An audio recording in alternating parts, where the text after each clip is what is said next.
Today, let's throw some money about. The Property Imperative Daily to the 12th of March 2020.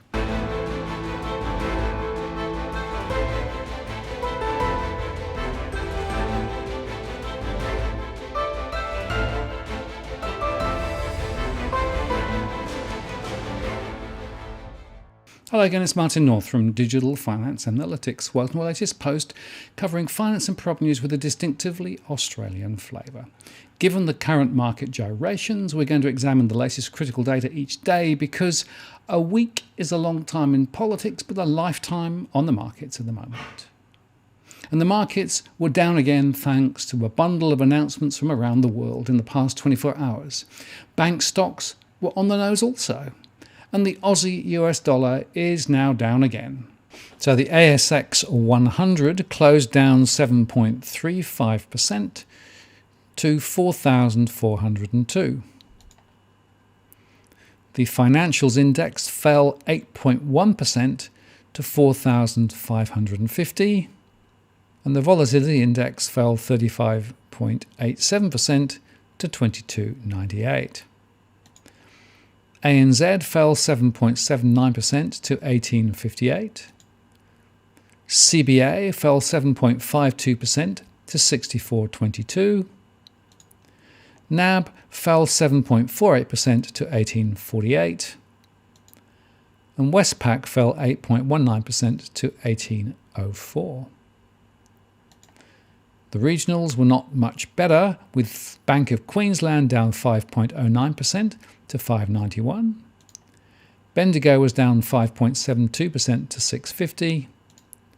And Suncorp was down 6.49% to 965. Macquarie Bank was down 5.9% to 113.72. And AMP was down 4.53% to 137. Genworth Mortgage Insurance was down 12.4% to 226. And McGrath Real Estate was down 7.69% to 24 cents. While the Yellow Brick Road was down to 8.5 cents. The mortgage aggregator AFG fell 8.84% to 1.80. And Mortgage Choice fell 7.93% to 76.5 cents. The Aussie US dollar fell 0.38% to end at 64.60. The Euro US dollar was up 0.71% to 1.7494. The Aussie Gold Cross was down 0.88% to 2,530. And the Aussie Bitcoin Cross was down 2.83% to 11,834. Now, we know that the government has parked the quest for a surplus, at least in the short term, with the announcement of a $17.6 billion economic stimulus package which was announced today. This is less than 1% of annual GDP, but it is much higher than the backgrounding of $10 billion, indicating the seriousness of economic predicament. But it is 2.3% of quarterly GDP, and with the additional funding of around $5 billion running across the next 2 financial years, the total is actually closer to $23 billion. And the government will pump $11 billion of that into the economy between now and July, which, by the way, is more than the $10 billion that Rudd used in the global financial stimulus first round, and there's probably more stimulus again to come beyond. All this stimulus, though, is designed to be temporary. The package includes one-off cash payments for welfare recipients, money to help keep apprentices in work, and tax relief for small businesses. And more than 6 million welfare recipients, including pensioners, carers, veterans, families, young people, and job seekers, will get a one-off cash payment of $750 around March the 31st. The biggest beneficiaries will be pensioners. These one-off payments will cost the government about $4.8 billion, and they're hoping that these recipients will rush out and spend. So while the March quarter is a write-off, they're hoping to avoid 2 quarters of negative growth. In other words, they're getting these people to rush out and spend to try and save their reputation with regard to a recession. But of course, the passage of the virus is unknown. Casual workers who contract the virus or had to isolate themselves would be eligible for a New Start welfare payment while out of work. And people will face an assets test before receiving the money, but the typical wait time to access the payment will be waived. And nearly 700,000 small and medium businesses will receive cash payments of between $2,000 and $25,000 to help pay wages or to hire extra staff at an estimated cost of $6.7 billion. And once again, they're encouraging people to hire more people at a very weird time during the cycle. And the stimulus package also includes $1.3 billion in support payments to keep apprentices in their jobs amid fears that the spread of the virus could have a crippling effect on employment. And medium and bigger businesses will be encouraged to buy equipment and other investments through an extension of the instant asset write-off. This is currently restricted to companies with turnovers of up to $50 million for maximum investments of $30,000. But this will be significantly lifted, allowing companies with turnover of up to $500 million to make asset write-offs of up to $150,000. And now they can claim a tax break for what they spend, although the question is whether they will, due to confidence and also available supply. And by the way, the government yesterday had allocated $2.4 billion for a health package, including 100 pop-up virus fever clinics and a new Medicare item to deliver health advice remotely. The stimulus games, I think, have just begun. But just remember, it has to be paid for as the debt is ratcheted up. And in the UK, several mortgage lenders over there have announced loan repayment holidays to support homeowners affected by the virus. Royal Bank of Scotland said it would defer payments for up to 3 months to affected borrowers. The state-backed bank is 62% owned by the taxpayer and has announced the emergency measures to support customers who might lose their jobs or see their income decline if they cannot work due to illness or lockdown. A spokeswoman for RBS said, "We are monitoring the potential impact of coronavirus across all our customers to ensure that we can support them appropriately through any period of disruption. We have a strong track record in working with our customers who are affected by disruption outside their control." And TSB also said borrowers could have mortgage repayments holidays up to 2 months. And UK Finance said all its members were putting measures in place to support borrowers affected by the virus. Stephen Jones, the industry body's chief executive, said all providers are ready and able to offer support to their customers who are impacted directly or indirectly by the virus, which could include offering or increasing an overdraft or allowing repayment relief for loans or mortgage repayments. UK lenders, by the way, adopted similar measures in the 2009 recession. And also in the UK, the budget released overnight reads more like a Labour than Conservative strategy, with big spending on infrastructure, including in the UK's north, as well as a significant spend on combating the virus. The Chancellor delivered his first budget with both the tactical and strategic in mind. He focused first on the public health challenges of the virus, but went on to talk about levelling up across the country. His virus emergency package totalled £30 billion, including welfare and business support, sick pay changes and local assistance. This includes £7 billion for businesses and families and £5 billion for the NHS. Statutory sick pay will be available to individuals self-isolating, and self-employed or gig workers will be able to access support from government more easily. The requirement to physically attend a job centre will be removed. Everything can be done on the phone and online. The Chancellor announced £1 billion of lending via a government-backed loan scheme, with government backing 80% of losses on bank lending, and £2 billion of sick pay rebates for up to 2 million small businesses with fewer than 250 employees. And he will also abolish business rates altogether for this year for retailers in a tax cut worth more than £1 billion. Any company eligible for small business rates relief will be allowed a £3,000 cash grant, a $2 billion injection for 700,000 small businesses Beyond the virus, the Chancellor said the government is tripling its investment in transport and infrastructure, spending to the highest levels since 1955. The government will provide additional funding worth £640 million for Scotland, £360 million for Wales, and £210 million for Northern Ireland. And the government will spend £27 billion on more than 4,000 miles of roads, and £5 billion of funding will be invested in gigabit-capable broadband. An additional £1.5 billion will be made available for further education funding. And he said almost £1.1 billion of allocations from the Housing Infrastructure Fund will be made to build almost 70,000 homes in high-demand areas. And the Chancellor announced a Grenfell Building Safety Fund worth £1 billion. The funds will help to remove cladding from tall residential buildings. He said almost £650 million of funding will be made available to help rough sleepers into accommodation. And Chancellor Sunak said that the government will increase its NHS funding by £6 billion during this Parliament, reiterating campaign pledges. He said the package will help to hire 50,000 nurses and build 40 hospitals.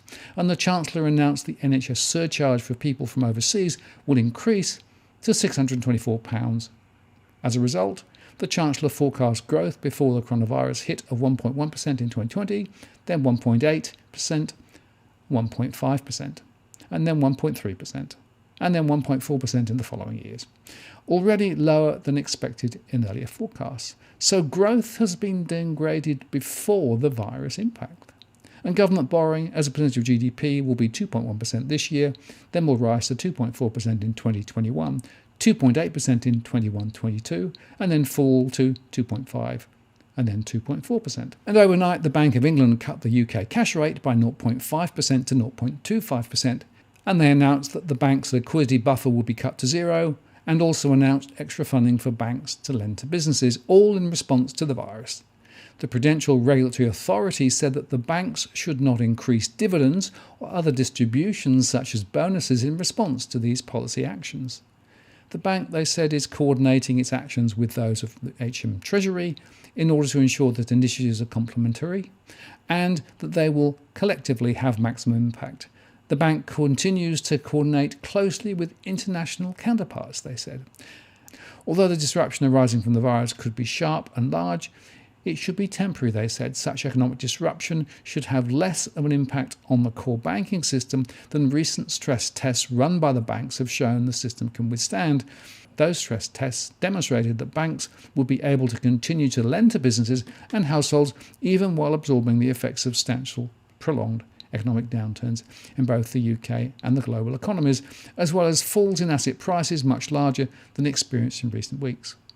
Given the resilience of the core banking system, businesses and households should be able to rely on banks to meet their need for credit to bridge through a period of economic disruption. And the release of the countercyclical capital buffer will support up to £190 billion of bank lending to businesses. And that's equivalent to 13 times bank net lending to businesses in 2019.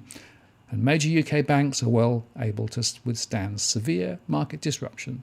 They hold £1 trillion of high-quality liquid assets, enabling them to meet their maturing obligations for many months. And the Bank of England has operations in place to make loans to banks in all major currencies on a weekly basis.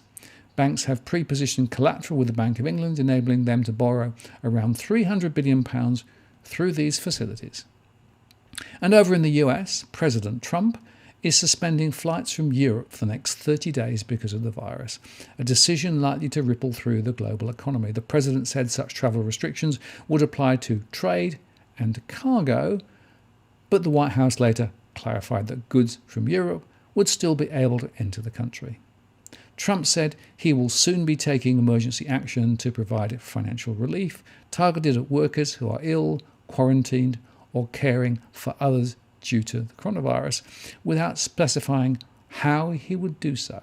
The president also said he would instruct the Small Business Administration to extend low-interest loans to businesses in virus hotspots to overcome steep declines in activity, and would ask Congress to approve a temporary payroll tax suspension that has fallen flat amongst lawmakers. Trump also did not address several issues that Democrats consider essential to any virus aid plan, including provisions to expand unemployment insurance and to ensure that low-income children don't miss meals due to school closures. The House is set to vote on a bill with these measures and others, including federal paid sick leave, on Thursday, in a bid to force the Senate to pass the legislation quickly. And more than 1,000 cases of the virus have now hit the US. And by the way, earlier President Trump insisted the US is not suffering through a financial crisis in an Oval Office address to the country about the virus outbreak on Wednesday. This is not a financial crisis. This is just a temporary movement of time, but that we will overcome together as a nation, Trump said. But the open market trading desk at the Federal Reserve Bank of New York released the repurchase agreement operational schedule for the upcoming period, beginning March the 12th, 2020, and continuing through Monday, April 13th. The desk will offer at least $175 billion in daily overnight repo operations and at least $45 billion in 2-week term repo operations twice per week over this period. In addition, the desk will also offer 3 one-month term repo operations, with the first operation occurring on March the 12th. The amount offered for each of these 3 operations will be at least $50 billion. This means that the amount of liquidity being thrown at the markets will soon be above $800 billion. And this as the spreads on higher risk credit are rising to GFC levels. And this looks and smells to me like a financial crisis. And the Dow Jones Industrial Average Futures plunged after Trump's address, projecting a loss of more than 800 points when markets opened on Thursday, following a substantial fall the previous day, down 5.86%.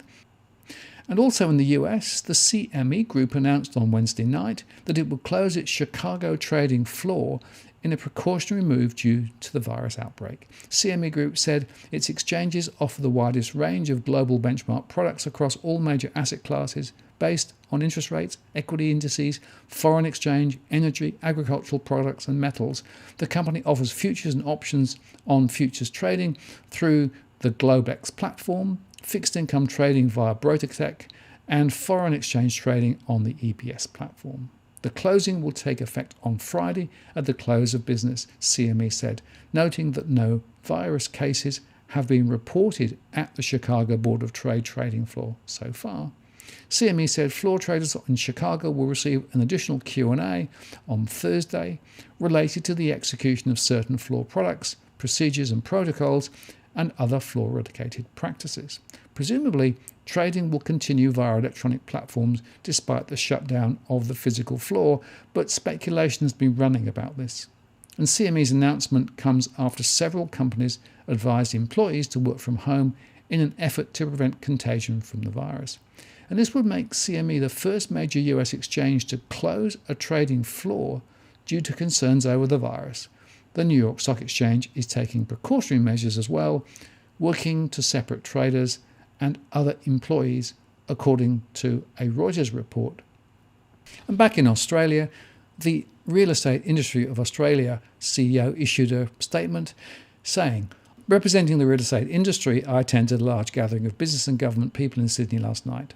Rest assured, the necessary precautions are being taken. The virus was obviously the main topic of conversation, and it was abundantly clear the situation is yet to truly unfold in Australia. With this in mind, we should be aware of what impact the virus may have on our property markets across the country. It is more likely our markets will be affected by reduced consumer sentiment than the actual virus itself. I'm already hearing of many stories whereby potential vendors are deciding not to sell at this time, preferring to wait until things normalise. While such a notion is completely understandable, it doesn't make sense, as we all know it is better to sell in a market with less competition, and I have no doubt that our buyers will continue to purchase regardless of how the seller may be feeling. I suspect any reduced consumer sentiment is likely to be magnified in the larger cities than in regional parts of Australia, just as the nonsensical rush to buy toilet paper has been. I have no doubt that once the situation is managed and under control, our markets will return to normality, just as they did after the bushfires earlier in the year? Well, we're not so sure about that. And to reinforce that, Terry McCann talks a whole lot more sense, saying the economy and the viruses are tracking down the same irresistible course, and for exactly the same shared reason. Just as we are getting the virus we can't avoid, we're also certainly heading for the recession we can't avoid. Of those now up to 28 world record-setting years of unbroken growth in the economy.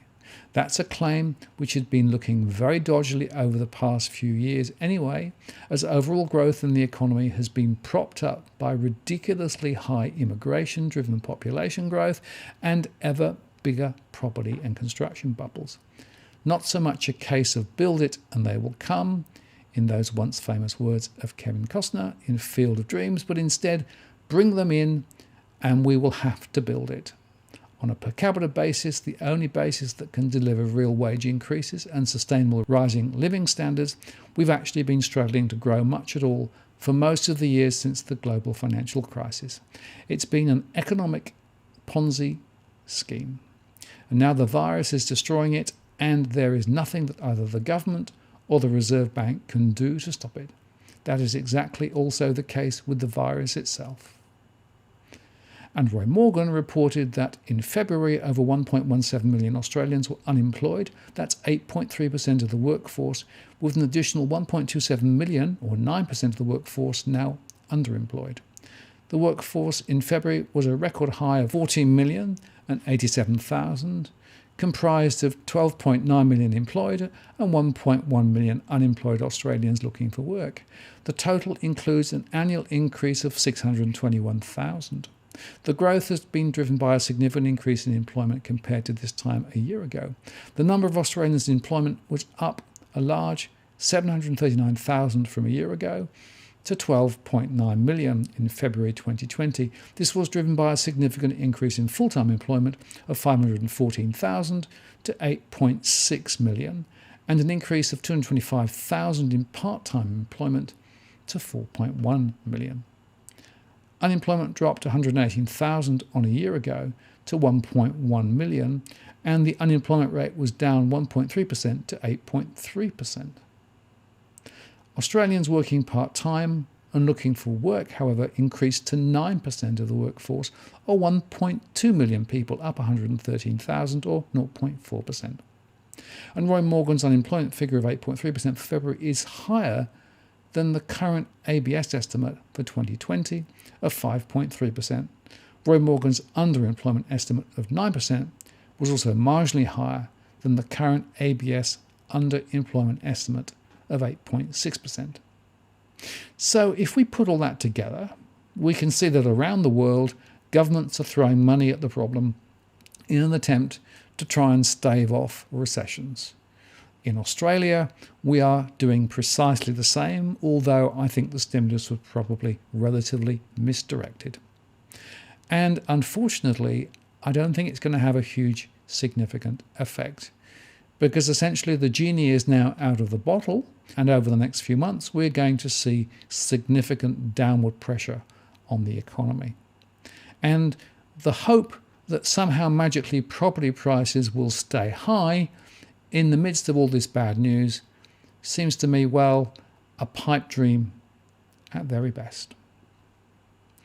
But we'll see, I guess, how it all plays out ahead, because there are so many unknown unknowns that Rumsfeld himself will be proud. I'm Martin North from Digital Finance Analytics. Many thanks for watching, and I'll see you again next time.